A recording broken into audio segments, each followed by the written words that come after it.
لما وجدتم أنت وجدت، في ناس ما وجدوا بعد، انتظر شوي حتى يجدوا.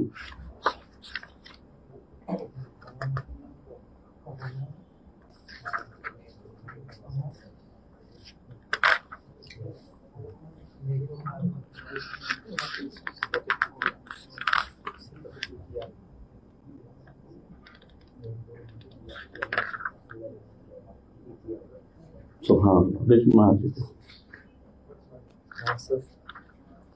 أين النجاة ببركتي؟ نعم.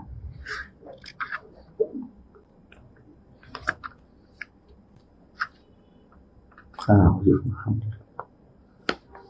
سوف 22 নম্বর পৃষ্ঠা।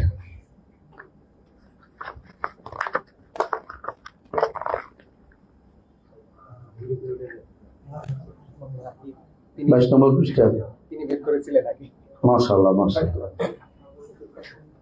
মাশাআল্লাহ خبير وليه خبير. طيب بسم الله الرحمن الرحيم. اقرأ. بسم الله الرحمن الرحيم. الحمد لله رب العالمين والصلاة والسلام على رسول الله. وقال الشيخ الإسلام ابن تيمية رحمه الله في العقيدة الواسطية وقوله نكدي. طيب أشهد أن بدك يصير أبطال الساعة. وقوله هل ينظرون إلا أن يأتيهم الله في ظلل من الغمام والملائكة وقضي الأمر. هل ينظرون إلا أن يأتيهم الملائكة أو يأتي ربك أو يأتي بعض آيات ربك.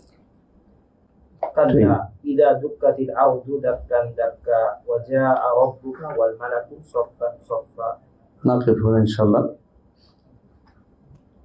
نقف هنا. أو أقرأ آية اللي بعدها. اقرأ قرأت. وقوله تعالى ويوم تشقق السماء بالغمام ونزل الملائكة تنزيلا. طيب بسم الله الرحمن الرحيم. الحمد لله رب العالمين والصلاة والسلام على أشرف الأنبياء والمرسلين নবীনা মুহাম্মদ ওয়া আলা আলিহি ওয়া সাহবিহি আজমাইন। আমরা বলছিলাম যে আল্লাহ তাআলার গুণগুলো প্রথমত দুই প্রকার, তাই না? একটা কি সিফাত জাতিয়া, সিফাত ফাইলিয়া। সিফাত জাতিয়া ও সিফাত ফাইলিয়া। সিফাত জাতিয়া আবার দুই প্রকার, কি? জাতিয়া খাবারিয়া আর জাতিয়া মানবিয়া। জাতিয়া খাবারিয়া যেমন যেগুলি জাতীয় তো সত্তাগত, সত্তা মানে আল্লাহ, এগুলি মানে যখন ইচ্ছা তখন আবার সবসময় আছে, এটাই বলে। জাতীয় সত্তাগত হচ্ছে যেগুলো সবসময় আছে। এর মধ্যে জাতিয়া যেমন আছে আল্লাহর চেহারা, যেমন আল্লাহ তাআলা জাতীয় খাবারিয়া যেগুলি, আল্লাহ তাআলার হাত, আল্লাহর পা, এগুলি কি খাবারিয়া। জাতীয় মানবিয়া যেমন কি আল্লাহ শোনেন, আল্লাহ দেখেন, আল্লাহ দেখা শোনা, কেমন আল্লাহ তাআলার তারপরে আল্লাহ তাআলার চেহারা না, চেহারা না, যাতে মানবী আল্লাহ তাআলা তার হায়াত, কুদরত, এগুলি সবগুলি কি জাতিয়া মানবিয়া। 7টা যেটা সাব্যস্ত করা, আমাদের কাছে আরো বেশি, 7টা আর কি। এগুলি কি জাতিয়া, এগুলি আলোচনা তিনি আগে করেছেন। আলোচনা শুরু করেছেন সিফাত ফেলিয়া। সিফাত ফেলিয়া অর্থ কি? কোনগুলি সিফাত ফেলিয়া বলে? যেগুলো যখন ইচ্ছা তখন করেন, কিন্তু সব সময়ের এগুলি নয়, যখন ইচ্ছা তখন করেন। কোনটা এরকম আছে একই সাথে জাতি একই সাথে ফেলিয়া, যেমন সিফাতুল কালাম। আল্লাহ তাআলা সিফাত, এগুলি সবসময় কথা বলেন, আবার যখন ইচ্ছা তখন বলেন, এটা সিফাতুল কালামকে বলা হয়। তো সিফাত দাতিয়া ফেলিয়ে দুইটা একসাথে হয়ে গেছে এখানে, একসাথে হওয়া মানে কর্মগত গুণ। একটা হলো সত্তাগত, একটা হলো কর্মগত। সত্তাগত দুই ভাগে বিভক্ত। একটা হচ্ছে বলছি একটু আগে সংবাদের মাধ্যমে প্রাপ্ত, নইলে আমরা চেহারার কথা বলতাম না যদি কোরআন হাদিসে না থাকতো, আমরা হাতের কথা বলতাম না যদি কোরআন হাদিসে না থাকতো। খবর দিয়ে বলে, খবর দিছে বলেই জানছি। আর একটা হচ্ছে জাতিয়া মানবিয়া, যা মানুষ আকল দিয়েও বুঝতে পারে, যা আকল দিয়েও বুঝতে পারে যে সৃষ্টির মধ্যে এটা ভালো, স্রষ্টার মধ্যে এটা অবশ্যই চেয়ে ভালো। যেমন সৃষ্টির মধ্যে সৃষ্টি শুনে, স্রষ্টা অবশ্যই শুনে। সৃষ্টি দেখে, স্রষ্টা অবশ্যই দেখে। সৃষ্টি কথা বলতে পারে, স্রষ্টা অবশ্যই কথা বলতে পারে। এটা হচ্ছে ওই মোয়াজানা করে, যে সৃষ্টি এবং স্রষ্টার মধ্যে, এটাকে বলা হয় মানবীয় বলে। আর এটাকে এরা বলে আকলিয়া, এই আশারি মাতুরিদের বলে আকলিয়া, ওরা এগুলি মানে, আর এগুলি মানে না। তো আমরা যে সিফাত ফেইলিয়া গুলো আলোচনা করতেছিলাম এতদিন ধরে, সিফাত ফেইলিয়া গুলো মানে না কারা? মানে না কারা? যেমন আল্লাহ রাগ করেন, আল্লাহ, এগুলি সিফাত ফেইলিয়া, কিন্তু সন্তুষ্ট হন, এগুলি কেউ মানে না, শুধু আহলে সুন্নাত জামাত ছাড়া। এগুলোই সিফাত, এই গুণগুলি কেউ মানে না। একেবারে ধরেন জাহামিয়া থেকে শুরু করে, জাহামিয়া, মুরতাজিলা, আশারি মাতুরিদি কেউ মানে না। এগুলো তারা কেন মানে না? কারণ এগুলি ওদের নিকট যা নতুন হয় তা ধ্বংসশীল। যেহেতু নতুন করে হয়, সেহেতু এগুলি ধ্বংস হয়ে যাবে। আর আল্লাহর জন্য তো কোনো ধ্বংসশীল কোনো গুণ সাব্যস্ত হতে পারে না। এই জন্য তারা কিয়াস করে বাদ দিচ্ছে। আমরা কি বলি? নতুন হলেই ধ্বংস হওয়ার কথা না। আল্লাহ তাআলা যখন যা ইচ্ছা করেন, এটার সাথে ওই হাদেস আর কাদিম ওইটা যুক্ত করা যাবে না। এটা হচ্ছে এরিস্টটল অধিবিদ্যা থেকে নিয়ে আসছে, এগুলি আইনে আমাদের ইসলামের উপর এগুলি প্রয়োগ করা যাবে না। আল্লাহ তাআলা যখন ইচ্ছা তখন তা করেন, এটাকে বাধা দেওয়ার কেউ অধিকার রাখে, আল্লাহ যখন তা করেন। তো এই জন্য ওরা এটাকে অস্বীকার করে। আমাদের নিকট আল্লাহ তাআলা যখন যা ইচ্ছা তা করেন, এটাকে বাধা দেওয়ার অধিকার কারণ নেই। এগুলি হলো সিফাত ফেইলিয়া। সিফাত ফেইলিয়া আবার দুই প্রকার, একটা হলো লাজিমা, একটা হলো মুতাআদ্দিয়া। লাজিমা হচ্ছে এগুলি যেগুলো সিফাত ফেইলিয়া। লাজিম হচ্ছে আল্লাহ নিজে কোনো কিছু করেন যেগুলির দ্বারা কোনো ফেইল আসে না, ফেইল মাফউল হয় না, মাফউল নেই, মাফউল নেই। মাফউল মানে ধরেন আপনি যেমন আল্লাহ সৃষ্টি করেছেন, সৃষ্টি একটা আসছে, কিন্তু আল্লাহ আরশের উপর উঠেছেন, কোনো মাফউল নেই। কথা কি বলছেন? তো যেমন আল্লাহ নিগত আসমানে নেমে আসেন, মাফউল নেই।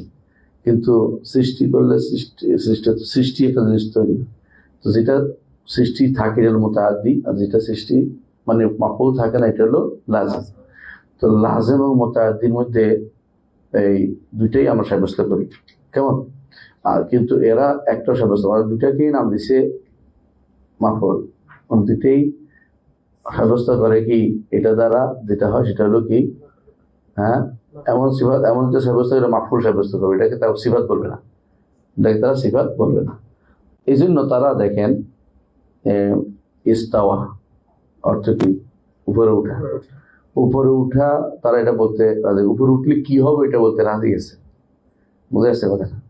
উপরে উঠলে কি হবে এটা দখল করেছে এটা বলতে রাজি আছে, উপরে উঠে বলতে রাজি নেই। ইস্তাওলা, হ্যাঁ। তো বুঝা গেল পার্থক্য হচ্ছে যে এরা আল্লাহর কর্ম অস্বীকার করেছে, আল্লাহর কর্মের পরে যে আল্লাহর কাজ অস্বীকার করেছে, কর্ম যেটা হবে ওইটা তারা মানতে রাজি আছে। তারা আল্লাহ রাগ করে মনতে বলে না, কি বলে? সওয়াব দিবে, দেখতে পরে আর ইয়া দিবে, এই গুনাহ দিবে, শাস্তি দিবে। আর আল্লাহ সন্তুষ্ট হয়ে বলতে রাজি নেই, কি বলতে রাজি আছে? সওয়াব দিবে। অর্থাৎ তারা আল্লাহর ফেলকে অস্বীকার করার জন্য যত কসরত করে, আল্লাহর কর্ম, আল্লাহ তাআলা কিছুই করে তাদের নিকট আল্লাহ তাআলা কোনো কিছু করে না। আর আমাদের নিকট আল্লাহ তাআলা কুল্লু ইয়াউমিন হুয়া ফি শান, প্রতিদিনই তিনি কিছু না কিছু করেন।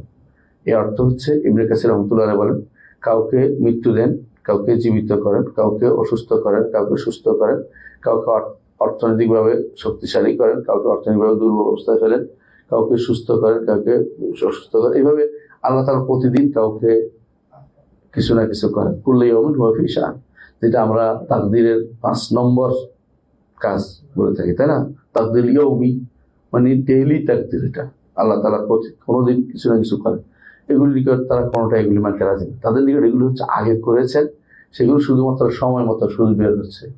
মানে ধরেন আপনি আগে অর্ডার দিয়েছেন, অর্ডারটা অনেকদিন পরে কাজে লাগছে আর কি, এটা মনে করতেছে। মানে এখন যে আল্লাহ কিছু করে তা না, আল্লাহ কিছু করে না। করলে কি হয়, কেন করতে পারে না? করলে তিনি হাদেস হয়ে যাবেন, মানে তিনি নতুন হয়ে যাবেন। নতুন হইলে মানে সৃষ্ট হয়ে যাবেন। এই জন্য তারা, হ্যাঁ, কারণ তাদের নিকট জগৎ ভাগ করতে হবে এভাবে, হয় পুরাতন নয় নতুন। পুরাতন হচ্ছে আল্লাহ, নতুন হচ্ছে সৃষ্টি, বুঝলেন তো? নতুন কিছু তিনি করবেন না, এটা তোমাকে মানা করছে। নতুন কিছু তিনি করবেন, তিনি বলছেন মা ইয়াতি মিন যিকরি রাব্বি মুহদাসিন লাস্তা মাহুল আবুদ। তো আল্লাহর পক্ষ থেকে নতুন নতুন অর্ডার আসবে, যখন ইচ্ছা তখন। আল্লাহ তাআলা একজন অসুস্থ ছিল, আমরা কান্নাকাটি করছি, আল্লাহ তাআলা তখন অর্ডার দিয়েছে যে এটা ভালো করে দাও। হ্যাঁ, আগেও লেখা ছিল এটা, এই যে ভালো করে দিবি, এখনো আবার অর্ডার দিচ্ছে, তোমার অসুবিধা কোথায়? আল্লাহ তাআলা রাসূলুল্লাহ সাল্লাল্লাহু আলাইহি ওয়াসাল্লামকে মেরাজের রাত্রিতে প্রথমে কয় রাকাত বলছে? 50। পরে আবার কি করছে? বদলাইয়া 5-এ নিয়ে আসছে। তো পরে তো আনছে, হ্যাঁ? তো এটা কি করবে? এটার কোনো ব্যাখ্যা তারা দিতে পারবে না। ওই একটাই করবে কি, 3টা জিনিস। 1 নম্বর, বেদাতীদের 3 নীতি মনে আছে তো? একটা হচ্ছে কি, খবর ওয়াহিদ। এটা কি? হাদিসটা খবর ওয়াহিদ। খবর ওয়াহিদ মানতে আমরা বাধ্য নই, নাউজুবিল্লাহ, আকীদাতে জ্বলবে না। 2 নম্বর হচ্ছে এটা 2 নম্বর হচ্ছে এটা কি আছে, 2 নম্বর হচ্ছে তাবিল করতে হবে, তাবিল করতে হবে, অর্থাৎ এটা একটা ব্যাখ্যা দাঁড় করাতে হবে যে কোনো মূল্যে, যে এইটা এভাবে চলছে। যদি শুদ্ধ হয়ে যায়, এটা একটা ব্যাখ্যা আসবে। কোরআন আয়াত তো আর অস্বীকার করতে পারে না, সেখানে এসে কি করে? অপব্যাখ্যা করে। বুঝে আসছে?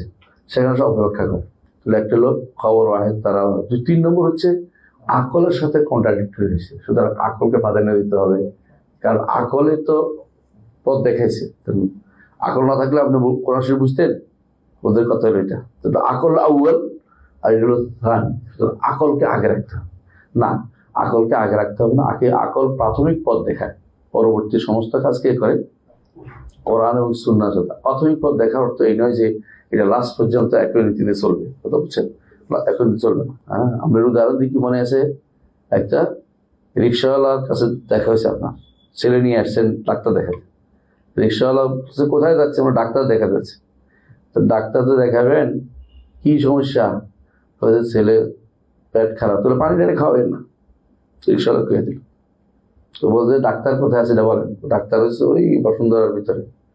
তো উনি এসে বসুন্ধরা ডাক্তার দেখাচ্ছে। ডাক্তার বলছে যে পানি খাওয়ার বেশি করে, পেট খাওয়ার যেত। যাওয়ার সময় রিক্সাওয়ালা বলতেছে কি বললো? বলে পানি খাওয়াইতে বলছে। এখন রিক্সাওয়ালা আগে আপনার পথ দেখাইছে বলে এখন আপনি ডাক্তারের কথা শুনবেন না, কথাটা এরকম না, বুঝছেন কিনা? কারণ আপনার রিক্সাওয়ালা পথ দেখাইছিল, এটা ভুল দেখাইছে, দুজন চৌধুরী বলছে, তার জ্ঞানের স্বল্পতা আছে। আকল কি আছে? সীমাবদ্ধতা আছে, লিমিটেশন আছে।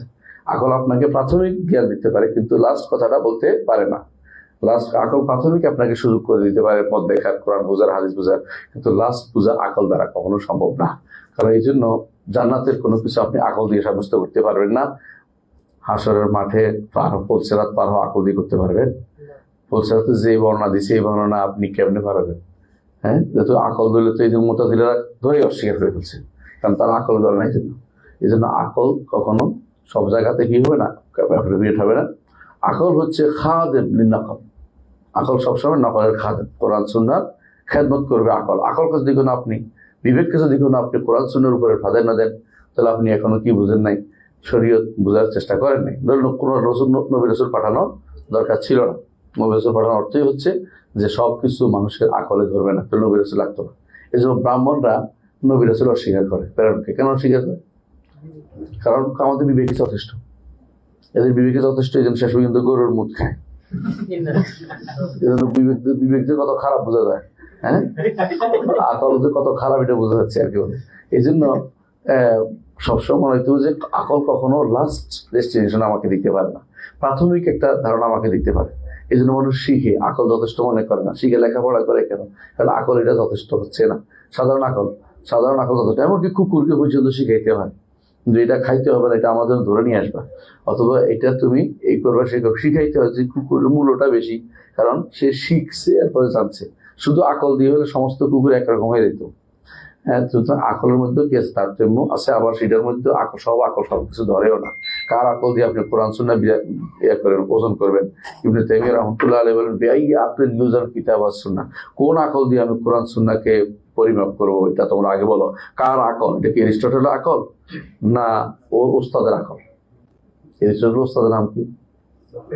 প্লেটো। কারণ দুইজন একেবারে উল্টা। প্লেটো মনে করতো জগতে একটা স্রষ্টা আছে, আর অ্যারিস্টটল কি মনে করতো? কোনো স্রষ্টা নাই। প্লেটো এরকম করছে যে উপরে কিছু থাকতে পারে, আর অ্যারিস্টটল বলছে এরকম যে উপরে কিছু নাই, নিচে সব, মানে এই যেগুলি আছে দৃশ্যমান এটাই সব, আর বাইরে কিছু নাই। দুইজনের উস্তাদ শাগিরদের মধ্যে পার্থক্য আকলের। আকল দিয়ে কখনো লাস্ট কথা আসবে না, অবশ্যই ওয়াহি লাগবে। এই জন্য আল্লাহ তাআলা বলছেন, ওমা কুন্না মুআযযিবিনা হাত্তা নাবআসা রাসূলা। রাসূল না প্রেরণ করে কখনো আমরা কাউকে আযাব দেই না। এই জন্য যারা হাদিস অস্বীকার করে তারা কিছু উপর নির্ভর করে বলেন তো? আকলের উপর নির্ভর করে। ওরা বেশিরভাগই কোরআন তাফসীর করে আকল দিয়ে, হাদিসের মধ্যে তাফসীর কথা আমরা কম বুঝি নাকি, আমরা কম বুঝি না। একজন সাথে ঝগড়া হচ্ছিল, সে বলছে আমি কম বুঝি নাকি, আমি তো কোরআন বুঝি, পড়লে বুঝে আসে আমার। আমরা আপনি বোঝাটা শুদ্ধ হবে ওই সময় যখন সুন্নাহ মোতাবেক হবে। আপনার বোঝা সুন্নাহ বিরোধী হলে আকল দিয়ে হলে সাব্যস্ত হবে না। ওরা বেশিরভাগ আকল দিয়ে করে। এই জন্য তারা পড়ে কাজে মুরাদ বিন আহমদ বলতেছে যে সলাতত্ত্ব, হ্যাঁ সলাত হলো সংযোগ স্থাপন করা। তার বজারাতুল ইত্তিসালাত সৌদি আরব দেখে আসছে, সংযোগ মন্ত্রণালয়, বুঝছেন, যোগাযোগ মন্ত্রণালয়।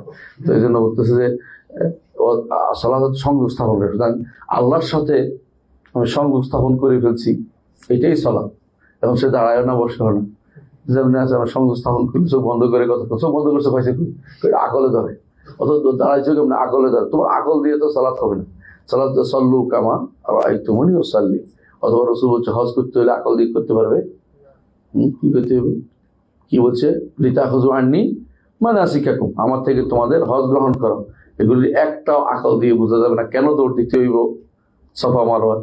কেন যাই 9 তারিখ বসে থাকতে হইব? কেন 10 তারিখ জবে করতে হইব? কেন পাথর মারতে হবে? আকলের জিনিস না এগুলি, সব কি আল্লাহ অর্ডার যে এটা করতে হবে, এটা তারা বুদ্ধি জিনিস। সুতরাং এই জাতীয় যারা আকল খাটাবে ইবাদতের মধ্যে, যেখানে বিভ্রান্তি তৈরি হবে, তাহলে আকীদার ক্ষেত্রে আকল তো মোটেই আসবে না। আকীদার ক্ষেত্রে আকলের কোনো প্রশ্নই আসে না। কারণ বিশ্বাস কি করতে হবে এটা আল্লাহ নির্ধারণ করে দেবেন তার কোরআন এবং সুন্নাহ দিয়ে। কোরআন এবং সুন্নাহ দিয়ে। সেখানে আপনি যে কোনো বিশ্বাসটা আপনি আকল দিয়ে করেন, তাহলে তো আকল তো কত মানুষ সন্তুষ্ট হয়ে গেছে আকলের কাছে গিয়ে। ফিসাগোরাস একটা বলছে, ওই পরবর্তীতে আরেকটা বলেছে, ডেমোক্রেসি আরেকটা বলেছে। এবং জগতের মূল কি? একজন বলছে পানি, একজন বলছে আগুন, একজন বলছে বাতাস, বাতাস হাক বাদ হয় না, যে এগুলি বলছে 5টা জিনিস দিয়ে। আবার কেউ বলছে 5টাই, মানে যে যেমন পারছে এমন বলছে। আমি সুবহানাল্লাহ 6 মাস গ্রিক দর্শন করেছি, তারপর দেখছি যে কেউ কারোর সাথে কারো কোনো মিল নেই। উস্তাদ শাগিরদের মধ্যে সবচেয়ে বেশি ঝগড়া হতো, উস্তাদ আর শাগিরদের মধ্যে। এটা তারা জ্ঞানের বহর মনে করতো, মানে যে যত ঝগড়া করতে পারে সে তত বড় পণ্ডিত। মানে আপনি তর্ক করতে পারেন, তর্ক তর্ক তর্ক তর্ক তর্কের মধ্যে সেরা পর্যায়ে পৌঁছছেন, আপনি হচ্ছেন সেরা। আউযু বিল্লাহি মিনাশ শাইতানির রাজিম। এই জন্য রাসূলুল্লাহ সাল্লাল্লাহু আলাইহি ওয়াসাল্লাম এই জিদাল থেকে নিষেধ করেছে। কোরআনে কারীমে আল্লাহ তাআলা জিদাল থেকে নিষেধ করেছে। এই জাতীয় জিদাল মানে ঝগড়া দিয়ে আপনি কোনদিন কোথাও পৌঁছতে পারবেন না। আপনার দায়িত্ব হবে আমান্না ওয়া সাল্লামনা। কোরআনে আল্লাহ বয়ান দিয়েছে, মিনাল্লাহিল বয়ান, আল্লাহর পক্ষ থেকে বয়ান আসছে, রাসূলের তাবলীগ করছে, আমাদের হচ্ছে তাসলিম। বুঝলেন তো? আমরা মেনে নিব, এটা হচ্ছে নিয়ম। কারণ আপনি যদি কোনো শুধু সব জায়গায় আকল খাটাতে হবে না। আকল যেখানে খাটাতে হচ্ছে সেখানে, আকল খাটাতে বলছি ইয়াতাফাক্কারুনা ফি খালকিস সামাওয়াতি ওয়াল আরদ, আসমান জমিনের সৃষ্টির মধ্যে খাটাতে বলছে, স্রষ্টার মধ্যে নয়, স্রষ্টার গুণের মধ্যে নয়। এগুলিতে আকল খাটানোর কোনো সুযোগ নাই। এগুলি আটক খাটাবেন মানে হচ্ছে আপনি বিপদে হয়ে যাবেন, আপনি সেই সঠিক পরিচিত আসতে পারবেন না। এখানে যতই তারা ডক্সিক নিয়ে আসেন, ডক্সিক আপনাকে কি করবে? পথভ্রষ্ট করবে। এটাই হচ্ছে আকলকে বাধা না দেওয়া। যারা প্যারাডক্সিক নাম দিয়ে লেখে, এদিকে আমাদের কোনো দরকার নেই এগুলিতে। এগুলি বা ফালতু জিনিস এবং বাড়তি জিনিস, এগুলি আরো সন্দেহ তৈরি করে কিছুদিন পরে স্বভাব। এরপর তাহলে আমরা একটু পরে দেখি কি বলছিলাম। তাহলে আমরা বলছিলাম যে হালিয়ান জোরো না, দেখেন হালিয়ান জোরো না, শেখ হোসেন যে আয়াতটা নিয়ে এসেছেন, এটা দ্বারা তিনি এতিয়ান আল্লাহর জন্য আশা সাব্যস্ত করেছেন। আল্লাহ আসবেন, কোথায় আসবেন? হাসরের মাঠে। আল্লাহ তাআলা হাসরের মাঠে আসবেন। কি জন্য আসবেন? বিচার ফয়সালা করতে আসবেন। লিল ফাসলি বাইনাল ইবাদ, মানুষের মধ্যে বিচার ফয়সালা করতে আসবেন। বিচার ফয়সালা তিনি করতে কখন আসবেন বলতে পারবেন? কে বলতে পারবে কখন আসবেন? সমস্ত মানুষ হাসরের মাঠে একত্র হবে। বিশাল সময় তারা হাসরের মাঠে থাকবে, হাবুডুবু অবস্থা থাকবে। প্রত্যেকেই তখন কি থাকবে? এর থেকে বাঁচার অবস্থা থাকবে যে আমরা কেউ ডুবে যাচ্ছি, আমরা ঘরমাক্ত হচ্ছি, এইটাতেই ফয়সালা দরকার। তখন শাফাআতুল উযমা হবে, রাসূলুল্লাহ সাল্লাল্লাহু আলাইহি ওয়াসাল্লাম শুধু সুপারিশ করবেন, এরপরে আল্লাহ তাআলা আসবেন, তার বিচার ফয়সালা করবেন। এইটা হচ্ছে এই সিরিয়াল মেনটেন করে কথা বলা, যেটা বুঝতে পারছি। তো আল্লাহ তাআলা যে আসবেন এটা মানে না কে কে? কেউ মানে না। আহলুস সুন্নাত ওয়াল জামাত ছাড়া কেউ আল্লাহ তাআলার হাসরের মাঠে আগমন মানে না। তাদের নিকট আগমন অর্থ হচ্ছে আল্লাহর অর্ডার আসবে।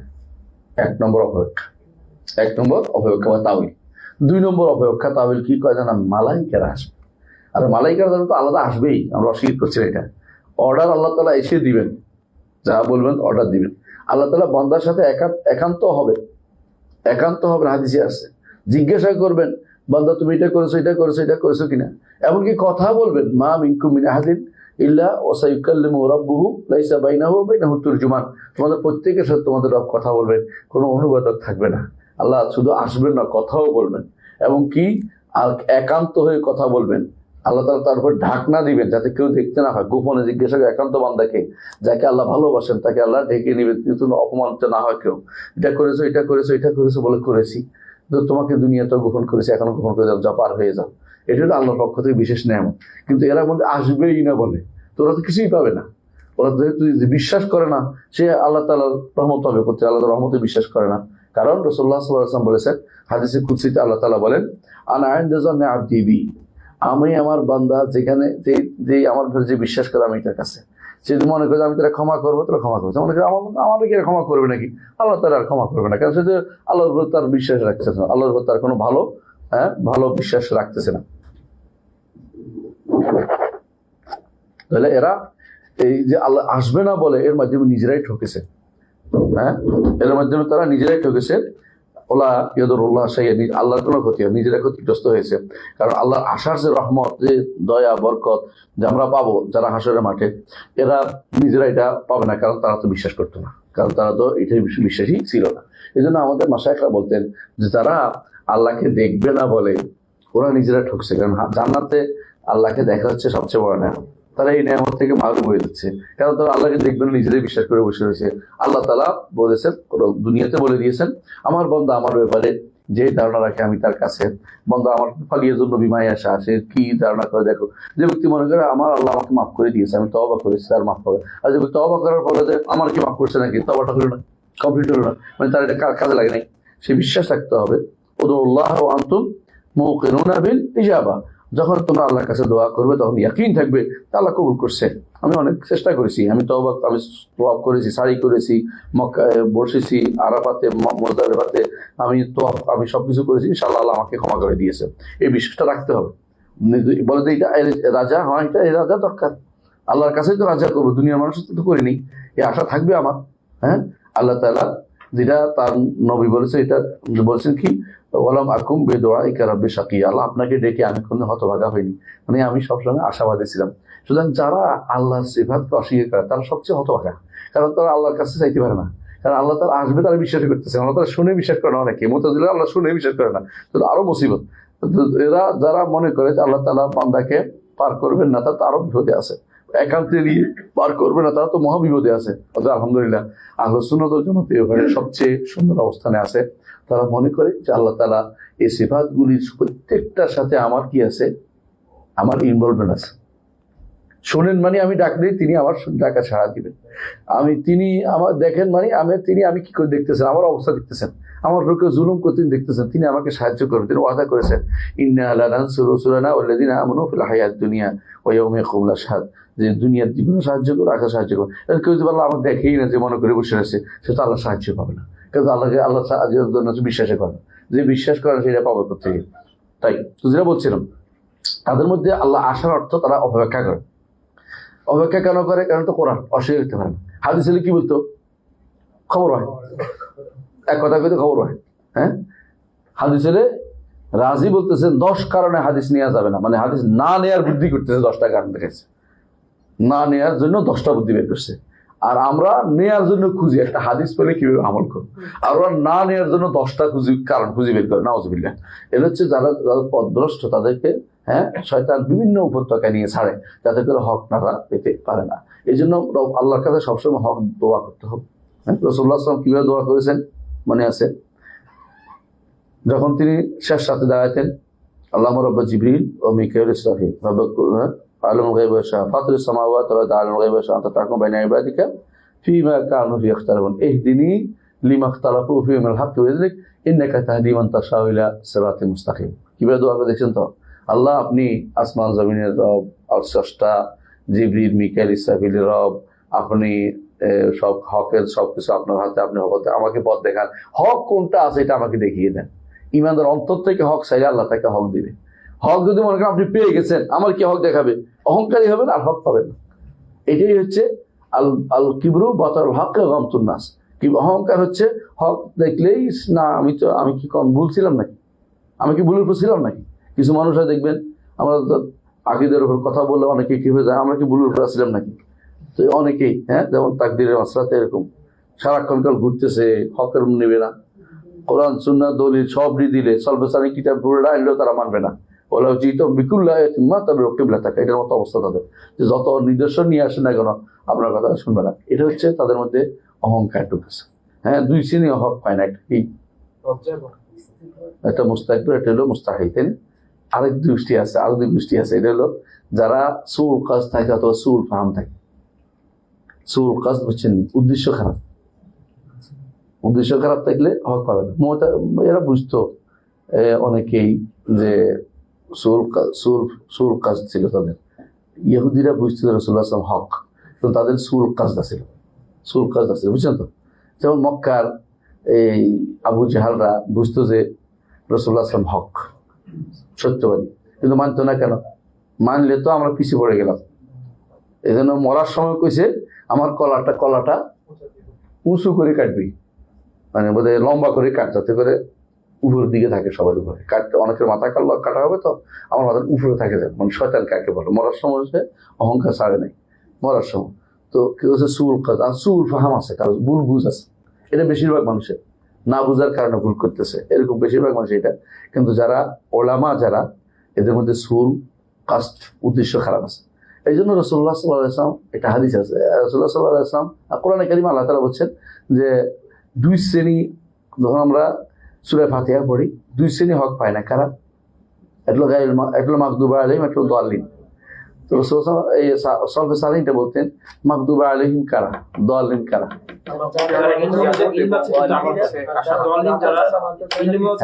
বলছে এটাই, যারা ইলম আছে কিন্তু তারা নিতে রাজি নেই, এটা। আর এটা হচ্ছে আমল করতে রাজি, দুইটার আছে। আবার এটা আরেকটা ব্যাখ্যা করে সালাফ বলেছেন যে আমাদের মধ্যে আমাদের উলামা যারা আছে, আলেম যারা আছে, তারা যখন পথভ্রষ্ট হয় তাদের মধ্যে সব ইহুদিদের মতো হয়। কারণ ইহুদিরা জেনে বুঝে অস্বীকার করে, আর আমাদের অভ্যাস যারা আবেদ যারা, এরা ইবাদত করে কিন্তু কিছু বুঝে না। এদের মধ্যে সব নাসারা কি করে, জানেও না ভুলও করে, এরকম। বুঝলেন তো কথাটা। তো এই সাইডটা আমরা দেখতে পাই যাদের মধ্যে এই অবস্থা, তো মানে যারা বিভ্রান্ত এদের মধ্যে। তো আল্লাহ তাআলা আমাদের হেদায়েত দান করুন, সোজা কথা এটাই। তো এক গোষ্ঠী বলে কি আল্লাহ কি আসবে, আল্লাহ এখানে হাসরের মাঠে আসার অর্থ আল্লাহ আসবে কেমনে, আসবে কি অর্ডার আসবে। আরেক গোষ্ঠী বলছে আল্লাহ আসবে না, মালাইকারা আসবে। আমরা দেখি যে মালাইকারা ভিন্ন আয়াতে আসছে, একই জায়গাতে আছে, আমরা একটু পরে দেখবো। আরেক গোষ্ঠী বলে যে না, রহমত আসবে, আল্লাহর রহমত আসবে। বুঝে আসছে কথাটা? মানে তিন ভাগ হয়ে গেছে। আল্লাহ আসবে কোনোভাবে এটা মানতে রাজি নাই। কেন আসবে মানতে রাজি নাই? এটা আরেকটা কারণ তারা বলে, সেটা কি, আল্লাহ যদি আসে তাহলে তো কি হয়ে যায়, তাহলে তো আল্লাহ তাআলা নতুন হয়ে গেল। কারণ নতুন কাজ। আরেকটা হয়েছে, এটা কি, বান্দার সাথে সাবি হয়ে গেল। আরেকটা কারণ হচ্ছে তাহলে তো তিনি স্থানান্তর, ইন্তেকাল, আল্লাহর জন্য ইন্তেকাল শব্দটা কোনো কিছু আসবে না, নকল হয়ে গেল, এখান থেকে এখানে তো আরেক জায়গায়। আল্লাহ তাআলা কোনো জায়গাতে তো নাই, সুতরাং যদি আসে তো জায়গাতে আসলেন, এটা সমস্যা, এটা বলা যাবে না। মানে এরা ওই আগের ধারণা নিয়ে বসে আছে। যেমন তারা আগে বলছে যে আল্লাহ আসর কর না কেন, জায়গা হয়ে যাবে এই জন্য, তো এখানে আসলে তো এরকম লাগবে। আবার চেক বলছে তোমরা তো বলতো আল্লাহ উপরে, তো আসলে তো আল্লাহ নিচে হয়ে যাবে, মানে এই জাতীয় চালাই করতে বসে বসে রাখো। কিন্তু আল্লাহ তাআলা তিনি আসবেন কামা ইয়ালিকু বিজালালিহি ওয়া আযমাতিহি, তার সম্মান এবং মর্যাদার উপযুক্ত যেভাবে, সেভাবে তিনি হাসরের মাঠে আসবেন। এটাই ঈমানদার বিশ্বাস করে। কথা বুঝে আসছে? যেভাবে তার সম্মান এবং মর্যাদার সাথে উপযুক্ত, এবং তিনি আসবেন লিফাসলিল কাযা বাইনান নাস, এবং কি তিনি শুধু আসা না, ঈমানদারদের সাথে আলাদাও হবে, কথা বলবে। তো কাফেরদের অর্ডার দিবেন তারা যেন জাহান্নামের দিকে চলে যায়, ঈমানদারদের অর্ডার দিবেন যে তোমরা পার হও, জান্নাতে যাও। তো বলবে যে আমরা আমাদের রব না আসলে তো আমরা যাবো না। তো বলছে তোমাদের রব, আমি তোমাদের রব। তারা বলে আউযুবিল্লাহ, কারণ আমি তোমাদের রব। আল্লাহ তখন যেই সূরতে তাকে চিনবে সেই সূরত দিবে।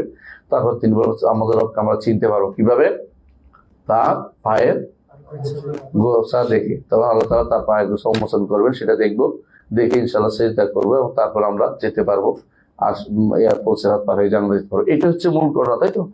হাসর এত ঘটনা উল্লেখ করার পরে বলে আসবে না, তাহলে কি এগুলি হাদিসগুলি কি করবে? এই হাদিস সবগুলিকে তারা কি বলে? খবর ওয়াহিদ। তো খবর ওয়াহিদ তারা মানতে রাজি না, অথচ এটা মানতেই হবে। এগুলি প্রত্যেকটি সহিহ সনদে বর্ণিত হাদিস, বুখারী মুসলিম বর্ণিত হাদিস। এগুলি শুধু আমরা কোনো নিষিদ্ধ অন্য কোনো মানে দূর দূরান্তের হাদিস বলছি না, বুখারী মুসলিম হাদিস বলে থাকি, যেগুলো আসবে সামনে অচিরে বর্ণনা আসতেছে। তো এখানে আমরা যেটা বলতেছি এটা আগে আসেন।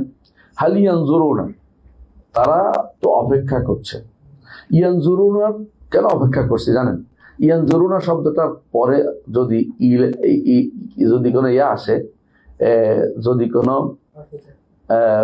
বলতেছি যদি কোনো বা আসে তখন একটা হয়, ইলে একটা অর্থ হয়, আর যদি ফি আসে তখন একটা অর্থ হয়। নাজরা ফি যদি হয় তখন অর্থ হলো চিন্তা করা, গবেষণা করা, কোনো কিছু নাজরা ফি এর ভিতরে চিন্তা করছে, উনজুর ফি এর ভালো করে তাকাও, বুঝে না কথা, চিন্তা করে দেখো। হ্যাঁ, তাফাক্কুর অর্থে আসছেন, তাফাক্কুর অর্থে। আরেকটা অর্থ হচ্ছে যখন সেটা ইলে আসে তখন তাকানো অর্থ হয়। যেমন উজুহুন উজুহি নাযিরা ইলা রাব্বিহা নাযিরা, সেদিন কিছু চেহারা সুব্রুজ্জ্বল হবে, অত্যন্ত হাস্যাস বাসাস হবে, আনন্দ উল্লাস দেখা যাবে সেগুলির মধ্যে। কি জন্য? কারণ তারা রবের দিকে তাকাচ্ছে। এই জন্য আল্লাহর দিকে, চোখে আল্লাহ চেহারার দিকে যেদিন তাকাবেন সেদিন সবচেয়ে বেশি আনন্দ পাবে। মানুষ যখন নেয়ামত পায় তখন তার শরীরের কথাবার্তায় আচার আচরণ ফুটে ওঠে, আর যখন অবস্থা খারাপ থাকে থাকে, তাই না? এই জন্য আল্লাহকে দেখার যে আনন্দ, এর কারণ তার চেহারার মধ্যে আলোর আভা ফুটে উঠবে। এটা বলছে উজু ইয়াউমাইযিন নাযিরা ইলা রাব্বিহা নাযিরা, রবের দিকে তাকাবেন। এখানে কেন তাকানোর অর্থ হয়েছে? ইলা থাকার কারণে। নাজারার সাথে ইলা থাকলে তাকানোর অর্থ হয়, বুঝলেন তো? আর এখানে যেহেতু ইলাও নাই, খেয়াল করেন, ইলা নাই, তাই না? আর কি আছে? ইলা নাই, বরং এমনি আসছে কোন রকমের ইয়া ব্যতীত, এই সেলা ব্যতীত, বেদুনে হরফেজার বাদে আসছে। এই জন্য এখানে অর্থ হবে আশা, এখানে অর্থ হবে ইয়ে তাকানো, তাহলে অপেক্ষা করা অর্থ, এখানে অর্থ হবে অপেক্ষা করা, ইন্তজার অর্থ হবে। যখন এরকম আসে তখন অর্থ কি? ইন্তজার করার অর্থ হয়। এরা অপেক্ষা করছে। এরা কারা? কাফেররা অপেক্ষা করছে। কি জন্য বলছে? ধমক দিচ্ছে আল্লাহ তাআলা, ঈমান আনে না কেন? বুঝে আসছে কথাটা? তারা তো অপেক্ষা করছে যে সেই দিনের, কারণ সেই দিনের ভয়াবহ দিন, সেদিন ভয়াবহ। হ্যাঁ, ওয়াকানা ইয়াওমান আলাল কাফিরিনা আসিরা, যে সেই দিনটা হচ্ছে কাফের উপরে ভয়াবহ। কারণ শাররুহু মুস্তাতিরা, সে তার ভয়াবহতা অনেক বিশাল, সেদিন অনেক বেশি ভয়াবহতা। কোরআন কারীম বারবার সেদিনের কথা উল্লেখ করেছে, সেদিনের বিভিন্ন নাম দিয়েছে, ওয়াকিয়া নাম দিয়েছে, হাক্কা নাম দিয়েছে, বিভিন্ন নাম দিয়েছে সেদিনের, কারণ ভয়াবহ একটা দিন। তো বলতেছে হাল ইয়ানজুরু ইল্লা ইয়াতিয়াহুমুল্লাহ, তাতে অপেক্ষা করছে সেই দিনে যেদিন আল্লাহ আসবে। কথা বুঝছেন তো? আল্লাহ তো সেদিন আসবেন ফি যুলালিন মিনাল গামাম, মেঘের ছায়া আসবে। মেঘের ছায়া কেন আসবেন? আল্লাহ কি মেঘ কি আল্লাহর উপরে? নাউযুবিল্লাহ। তো মেঘের ছায়া তৈরি করবেন আল্লাহ আসার জন্য, এটা তার মর্যাদার জন্য উপযুক্ত। এই জন্য মানে তিনি এমনি আসবেন না, সাদা মেঘের ছায়া থাকবে, তারপর আল্লাহ তাআলা আসবে। এটা হচ্ছে সম্মান মর্যাদার জন্য এরকম আল্লাহ তাআলা তৈরি করবেন, যারা তিনি আসবেন এটার জন্য। এটা হচ্ছে তার আসার আগের ঘটনাটা, এটা তার মোসাহাবা বলে, মানে তিনিও আসবেন, এটাও থাকবে। এইটা থাকবে কেন? তার মর্যাদার জন্য। এমনি আসবেন না, শুধু তার বিশেষ সম্মান দেখিয়ে বিশেষ অবস্থান তৈরি করে তিনি আসবেন। এটা হচ্ছে তার দিয়ে যুলালিন মিনাল গামাম, অর্থাৎ মেঘের ছায়া। কোরআনে কারিমে মেঘের ছায়ার কথাটা প্রচুর আসছে, মেঘের ছায়া কয়েক জায়গায় আসছে। এর অর্থ হচ্ছে যে যুলালিন মিনাল গামাম বুঝলে আপনি বুঝবেন যে এটার অর্থ এই নয় যে আল্লাহ তাআলা ছায়ার নিচে আছে, এটা বোঝার কোনো উপায় নেই, অথবা ছায়া তার আল্লাহ তাআলা আসতে ছায়ার মতাজি জানান, বরং এইটা তিনি আনবেন কি তার মর্যাদা বোঝানোর জন্য, তার সম্মান মর্যাদাকে, যে তিনি এমনি এমনি আসবেন না, এটা তৈরি করে দিবেন একটা সাদা মেঘের, তারপর তিনি আসবেন। যেমন আমরা এর আগেও এরকম পড়েছি যে হাসরের মাঠ, হাসরের আল্লাহ তাআলা তিনি যে আসবেন, সেখানে একটা হাদিস আছে কানা ফি আমা, বুঝছেন তো? হ্যাঁ, আর কানা ফি আমা হাদিসটা পড়ছেন কিনা? আমা বলে হাদিসটা, আইনা কানা বুনা আযজা ওয়া জাল্লা ক্বাবলা আন ইয়াখলুকা সামাওয়াতা, আসমান জমিন সৃষ্টির আগে আল্লাহ কোথায় ছিলেন? এই প্রশ্ন করেছে কে? সাহাবায়ে করছেন। রাসূল কি জবাব দিলেন? কানা ফি আমা, তিনি আমাতে ছিলেন। আমা মানে কি? আমার দুটো অর্থ করা হয়েছে, এটা কোথায় ছিলেন জানি না, এই অর্থ করছে আমার ত্যাগ গোষ্ঠী। এটা হচ্ছে আরেকটা অর্থ সুন্দর, এটা হলো কামা অর্থ হলো এমন মেঘ যে মেঘের উপরে নিচে কোনো বাতাস নেই। এখনকার মেঘগুলি কি নিচে বাতাসের কথা বলছেন, তো এই হাদিসটা এইভাবে আসছে। এর অর্থ এমন একটা মেঘ ছিল যে মেঘে তিনি ছিলেন, মেঘের উপরে তিনি ছিলেন, যার উপর নিচে কোনো বাতাস ছিল, অর্থাৎ এটা একান্ত তার খাস জিনিস, সেটার উপর ছিলেন। আরশ কুরসি সৃষ্টির আরশ সৃষ্টির আগে তিনি সেখানে ছিলেন, তারপর তিনি আরশ সৃষ্টি করেছেন। এটা হলো এটা অর্থ, সঠিক অর্থ। অনেকে না বোঝার কারণে বলে যে জানি না অর্থ, এটা একটা হতে হতে পারে। আমা ইন আর আমা দুইটা অর্থ আছে।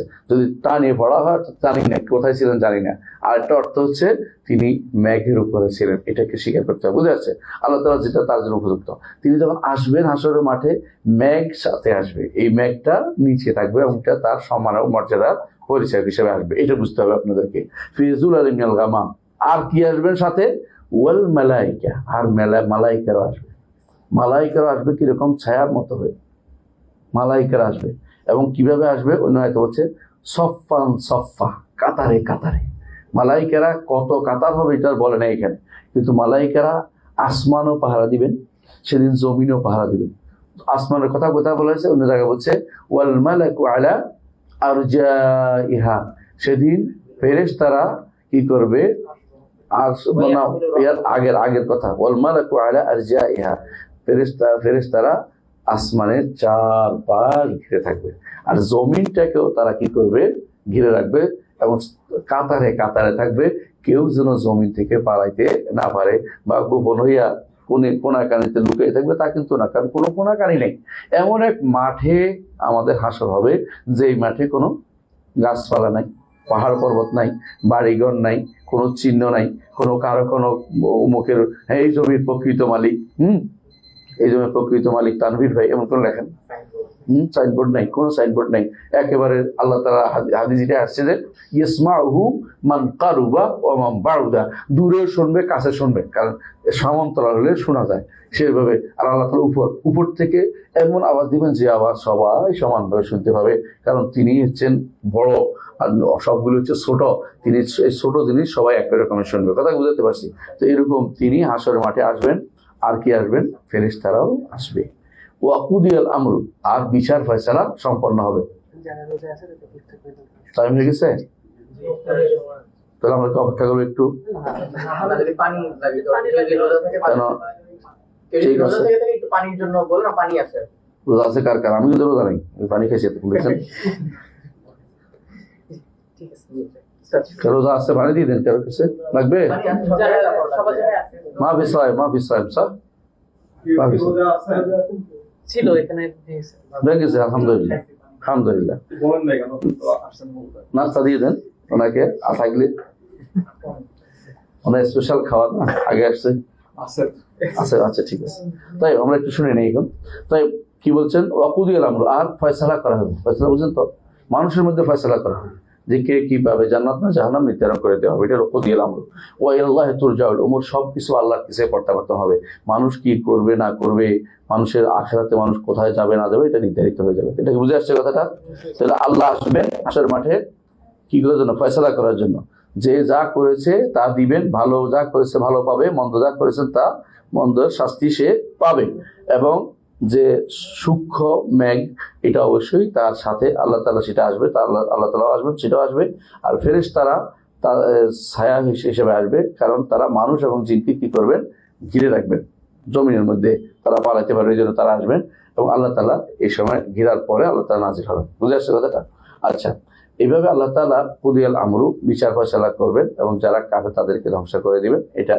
আর ঈমানদারদেরকে জান্নাতের ব্যবস্থাপনা করবেন, আল্লাহর কাছে সবাই ফিরে যাবে। এটা হচ্ছে তাফসীর। আলহামদুলিল্লাহ, বুঝে গেছেন।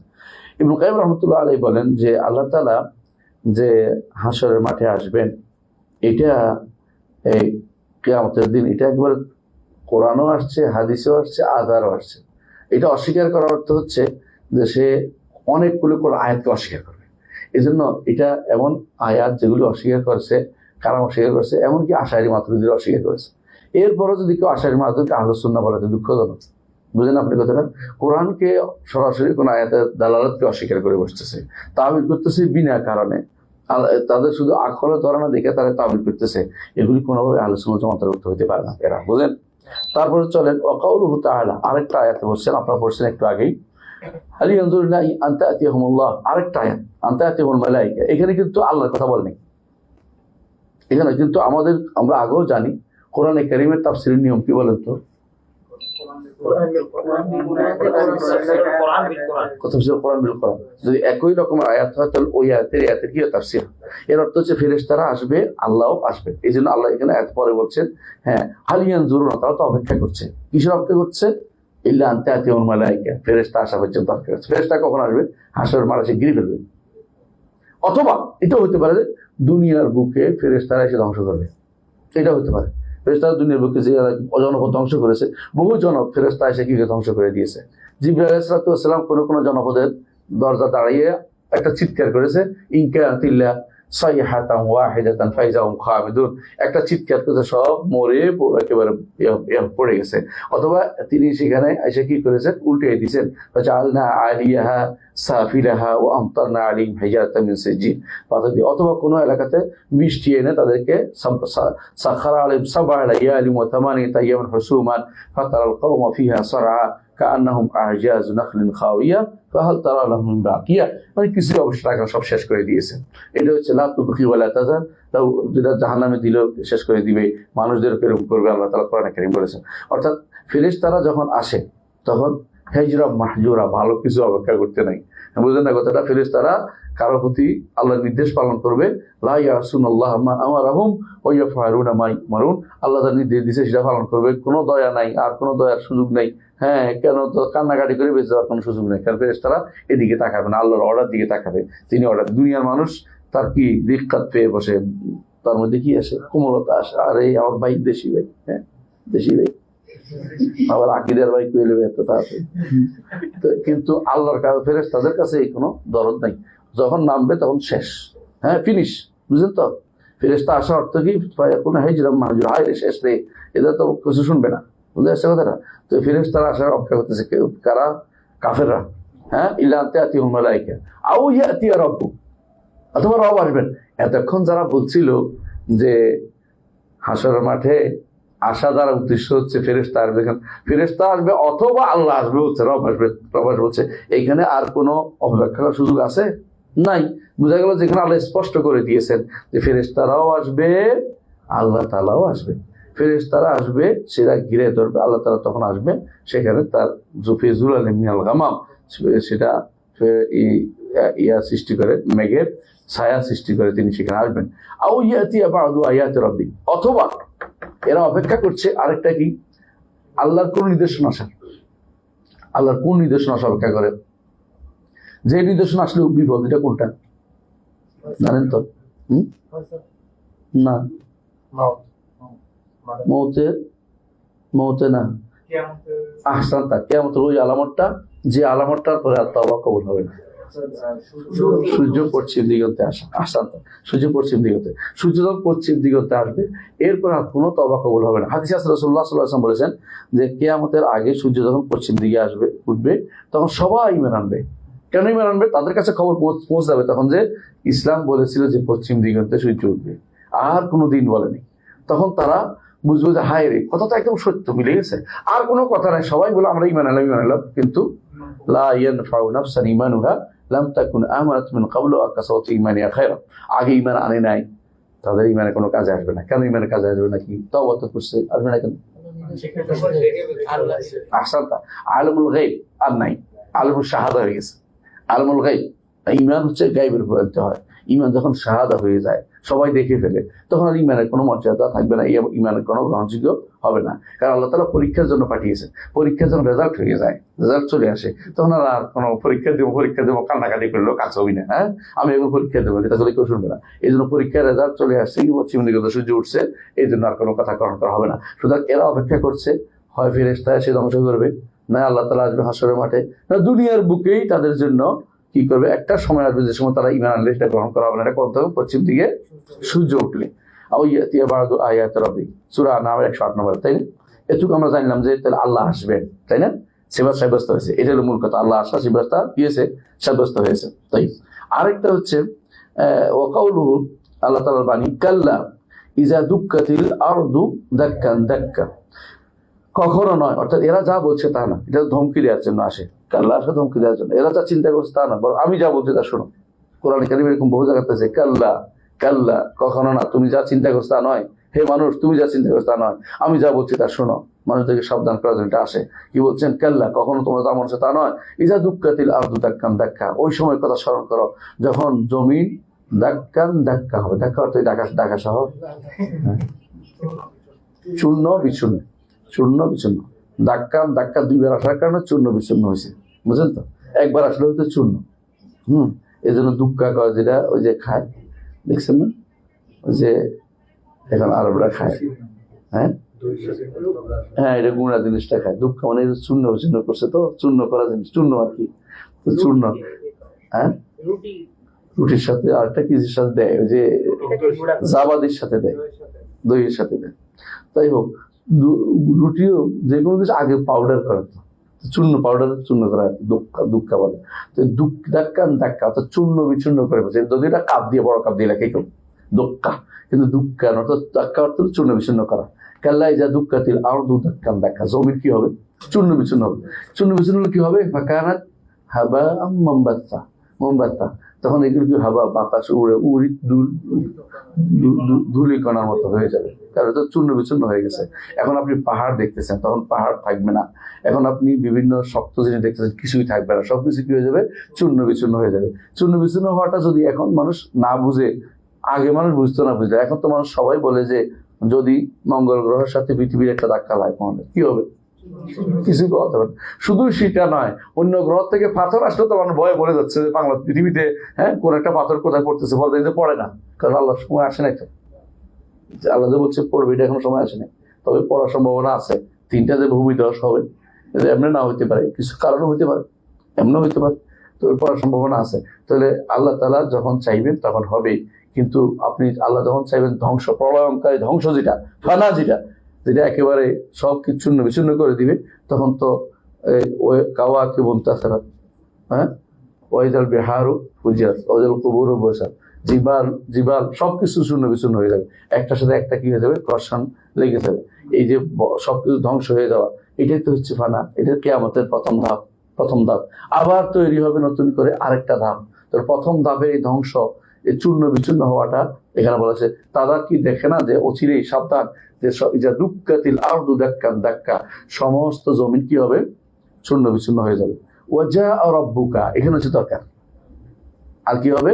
ওয়াজা রাব্বুকা, আর আপনার রব আসবেন। কোথায় আসবেন? এটা মাঝখানে আলোচনা কি আছে? হযফ আছে। অর্থাৎ চূর্ণ বিচূর্ণ হবে, আবার কি হবে? নতুন একটা জমিন তৈরি হবে। এমন জমিন তৈরি হবে যাতে কোনো মালিকানা কারো নাই, যাতে কাকুর সিন্নাকি, ওই জমিন কিসের মতো? আটার কাইয়ের মতো, যাতে পা দিলে ডুবে যায়। কারণ আর যেখানে কি থাকবে? ঘামতে থাকবে মানুষ। সেই জমিনের উপরে যখন মানুষ অবস্থান করবে অনেক লম্বা টাইম, তারপরে ওয়াজা রাব্বুকা, আপনার রব আসবেন। বুঝেছো? মানে সিরিয়াল লাইফে অর্থ করবেন। ওয়াল মালাকু, আর কে আসবেন? ফেরেশতা গোষ্ঠী আসবেন। আমাদের রব কেন আসবেন? মানুষের মধ্যে ফয়সালা করতে। এর আগে কি হবে? রাসূলুল্লাহ সাল্লাল্লাহু আলাইহি ওয়াসাল্লামের শাফাআতুল উযমা অনুষ্ঠিত হবে। ওয়াজা রাব্বুকা ওয়াল মালাকু সাফফান সাফফা, আর মালাকরা আসবে কাতারে কাতারে। তাহলে ফেরেশতা আসা বলতে পারবে না, বরং আল্লাহই আসবেন, এটা বলতে হবে। আল্লাহ স্বয়ং আসবেন। কিভাবে আসবেন জানি না, তারপরে তার ধরনও আমাদের জানা নাই। কামা ইয়ালিকু বিজালালিহি ওয়া আযমাতিহি, তার সম্মান এবং মর্যাদা এবং মহত্ব বড়ত্বের সাথে যেভাবে উপযুক্ত, সেভাবে তিনি হাসরের মাঠে আসবেন। এটা ঈমান আনতে হবে। এটা ঈমান আনে না কারা? আমরা আগেও বলেছি, কারা আনে না? কেউ মানে না। কারণ কেউ মানে না, এটা মানে কেউ মানে না, মানে আশা আহলে সুন্নাত ওয়াল জামাত ছাড়া আর কেউ এটা মানে, আশারি, মাতুরিদি, মুতাজিলি, জাহমি, তারপরে কারামতি, এগুলি কেউ মানে কারামাতা যত বলেন ফালসিফা দর্শন, কেউ মানে না আল্লাহ তাআলা হাসরের মাঠে আসবে। কারণ তাদের ফালসিফাদের নিকট হাসরের মাঠ নাই, হাসরের মাঠ নাই। দার্শনিকরা হাসরের মাঠ মানে না। কারণ মানুষ মরে গেলে আবার কেমনি আসে? কে কইছে তোর? দমক দিবে একটু, তাদের বিশ্বাসের কথা। হ্যাঁ, কারামে তাদের নিকট হাসর মানে হচ্ছে ইমাম, তাদের যে ইমাম আছে না, নেতা, ও রাগ করলে হাসর হয়েছে, মানে সবকিছু বাতিল অর্থ সব। হ্যাঁ, ওই হচ্ছে একজন চলে গেছে, আরেকজনের মধ্যে ইমাম বা আল্লাহ মানে স্রষ্টা, ওটা ইমামের ভিতরে তারা বিশ্বাস করে বসে আছে, বুঝে? এই জন্য কারাবি তারা এরকম বহুতের কাছে। হ্যাঁ, সালাতে বিরতি দিতে হবে ইনশাআল্লাহ। আর একটু 1 মিনিট পরে আমরা আরেকটু পড়বো ইনশাআল্লাহ, শেষ করবো ইনশাআল্লাহ। সালাতে বিরতির পরে আমরা আরেকটু পড়বো, তারপর আরেকটু সামান্য কথা বাকি আছে। তো আল্লাহ মালাকু সফা সাফা, মালাকরা আসে কোথায় থাকবে? কাতারে কাতার সারিবদ্ধ থাকবে। কিভাবে? অর্থাৎ জিন এবং মানবরা যেন পালাইতে না পারে, জমিনের চারপাশে তারা কি করবে? ঘিরে থাকবে। এটা হচ্ছে এটা তফসিল। আপনি কোথাও পালাইতে পারবেন না, আপনি কোথাও পালাইতে পারবেন না। এই জন্য ইমাম দাহাক বলেন যে আসমান অধিবাসী ফেরেশতা যখন আসবে জমিনকে ঘিরে রাখবে, তখন 7টা কাতার হবে। এটা ওনার মত। এই জন্য ইমাম ওয়াহিদ এটা উল্লেখ করেছেন, বাগাবি উল্লেখ করেছেন, বাগাবি।